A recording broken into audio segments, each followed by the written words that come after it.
So I'll tell you why you're getting efflorescence and you're not getting water in your floor. Because these are filled with concrete, water can make its way all the way through. Normally, cinder block, you know how they have an empty core inside of it. Water builds up from the bottom, typically. And when we put our system in, we drill weep holes in the bottom course of block so that it doesn't build up. Okay. When you have it filled with concrete, water can permeate all the way through versus building up from the bottom. Okay.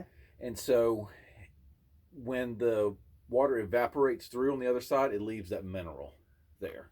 Okay. If these were empty cores, the weep holes that we drill in the bottom keep it from building up, and because there's an empty space, the water doesn't jump through that empty space to go all the way through the wall. And so you typically, once we put our system in, if they were empty on the inside, you wouldn't get the efflorescence as much as if, since they're filled with concrete, is making a difference with that. The efflorescence is not harmful. But wasn't the goal to bring the water down and out? And all the water is, but water can still work its way through when it has that concrete filled in there. So concrete, cinder block, they all have moisture in them. And so when that moisture leaves it, when it's evaporated on the other side, that's when you get the efflorescence. Now what we're doing is the water pressure can build up at the bottom where the footer and the wall meet. We're taking that water pressure away so that you don't get active water into your floor. Okay. But I didn't have water in my floor.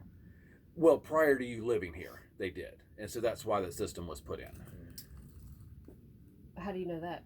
Because that's what they called us out for originally when we put the system in, the waterproofing system in underneath the floor. Right. That's why we put it in, because they were getting active water in the floor. When I was here, it was raining, and I saw the water actually getting in. Oh, because I've never seen water on the floor. And that's because we have our system in. That's why you're not getting it. Well, I thought it was put in because of the crack. No. This was to catch the water to keep it from getting on your floor.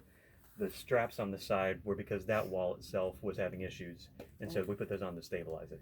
That wall was deflecting in, and we can show you that. It has a horizontal crack and it's deflecting in. So there's straps that were put on the wall to keep that wall from getting any worse, so that it doesn't keep deflecting more.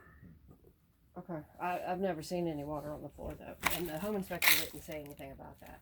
And that's because we have our system in. That's why they're no longer getting water. Prior to that, because what the structural engineer, I guess, said was that it was hydrostatic pressure that made that wall move. Correct. That had the horizontal crack, but there was never any mention of water on the floor. Yeah, so like Zach said, he saw when he that. came out and did his inspection, it was raining that day, and he saw the water coming in, which is why we. It may not have even been on the inspector's radar if it was dry when he came and looked at it, and so he may not have even noticed it. But yeah. Okay. Okay, well, let's go check out the floor and see what we got going on.